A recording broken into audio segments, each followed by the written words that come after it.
یہ ہاتھی کے دانت کھانے کی اور دکھانے کی اور ہوتی ہیں، وہی معاملہ قادیانیوں کا ہے۔ جو بچے کو اغوا کرتے ہیں نا شیر بھائی، اس کا یہ ہوتا ہے کہ بچہ سمجھتا ہے کتنا اچھا انکل ہے، مجھے ٹافی دے رہا ہے، آئس کریم دے رہا ہے، اس کے سر پہ ہاتھ پھیرے گا، اس کا ماتھا چومے گا، بیٹا گئے گا۔ لیکن پتہ تب لگتا ہے جب اس کی آنکھ بند ہوتی ہے اور وہ اپنے ماں باپ کے جرمٹ سے نکل کے وہ ہزاروں میل دور کہیں جا کے وہ وہاں جناب وہ پہنچتا ہے۔ ٹھیک ہے، یہی کام قادیانیت کا ہے۔ یہ ظاہری طور پہ دیکھیں، میں نے چونکہ میں خود اس سلسلے میں گزرا، میں خود قادیانی تھا، اللہ نے کرم کیا میں مسلمان ہو گیا۔ میں جب خود مرزئی تھا تو میں معاذ اللہ نعوذ باللہ، ایک تو اسلام دشمنی کے بارے میں میرے دل میں تھا، مجھے بتایا جاتا تھا کہ ہم نے پوری دنیا کے اندر احمدیت کا جھنڈا لہرانا ہے، یہ خود کو احمدی کہتے ہیں، ہمیں غیر احمدی کہتے ہیں، اور اسلام معاذ اللہ مٹے گا، تباہ و برباد ہوگا۔ اور یہ ہم سے کہتے تھے کہ تم ظاہری طور پہ مسلمانوں سے محبت سے ملو، پیار سے ملو، اعلیٰ اخلاق پیش کرو، دلوں میں نفرت رکھو۔ اب مجھے بتائیں شہیر بھائی، جس مذہب کی بیس میں منافقت ہے کہ آپ ظاہری طور پہ محبت سے ملنا ہے بھائی لیکن دل میں نفرت۔ میں چھوٹا تھا، میرے گھر میں ایک دفعہ مہمان آئے میرے دادا ابو سے ملنے کے لیے، تو دادا نے کہا کہ جاؤ دادی سے کہو کہ شربت بنائے اور یہ بتانا کہ غیر احمدی آیا، یعنی کہ مسلمان آیا، اور مجھے کہا کہ کہنا وہ بھی شامل کرنا ہے۔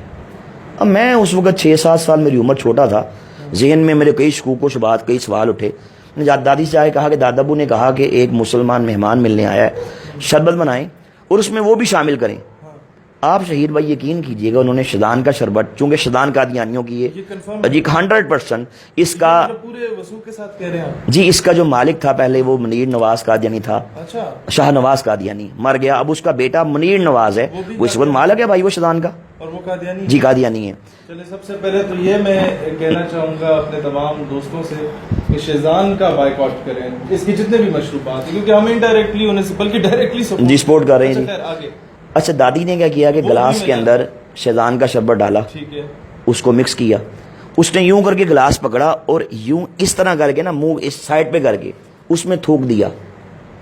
اور جلدی سے چمک سے مکس کر دیا کہ کہیں میں نہ دیکھ لوں۔ اب میں نے دیکھ لیا، میں نے کہا دادی آپ نے یہ کیا کیا، آپ تو بڑی گندی ہیں۔ اب بچہ ہوتا ہے نا، میں نے کہا آپ تو بڑی گندی ہیں، آپ نے شربت کے اندر تھوک کو شامل کر دیا۔ دادی نے کہا چپ، اپنی زبان پہ تالا لگا لو،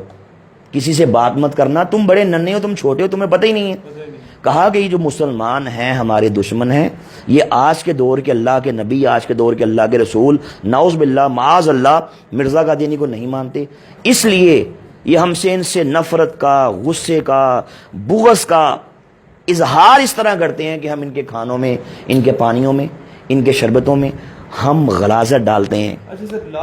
ہم پیشاب کے قطرے شامل کرتے ہیں معاذ اللہ۔ اچھا جی، جب کوئی مسلمان ہمارے گھر میں آئے ہم اس کے کھانے میں یہ ڈالتے ہیں، یا ہم کسی مسلمان کو یہ بھیجیں۔ اچھا، کہیں فوتگی ہو جاتی ہے کسی گاؤں میں تو جو بڑا رائل فیملی سے تعلق رکھتا ہے قادیانی، وہ ایک سمپتھی گین کرنے کے لیے اپنے گھر سے روٹیاں بھجواتا ہے ساروں کے لیے، جی جی، وہ بھی یہی کام کرتا ہے؟ یقیناً کرتا ہے جی، میں نے اس کی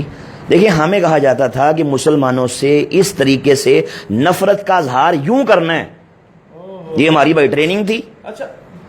یہ بات درست ہے کہ فورن فنڈنگ ہوتی ہے ان لوگوں کو، اور اگر ہوتی ہے تو کیا مقاصد کیا ہیں؟ سر دیکھیں، بات یہ ہے کہ چونکہ یہ برطانوی سامراج نے اس فتنے کی بنیاد رکھی، آپ مرزا قادیانی کی کتابیں پڑھ لیں، میں نے اپنی کتاب کے اندر پورا ایک چیپٹر ہے جو مرزیت کو، جو انگریز نے کس طرح پیدا کیا، برطانوی سامراج نے کس طرح اپنے سیاسی مقاصد کے حصول کے لیے، عشق رسول کی چنگاری کو مسلم کے سینے سے نکالنے کے لیے، جہاد کو ختم کرنے کے لیے معاذ اللہ، اس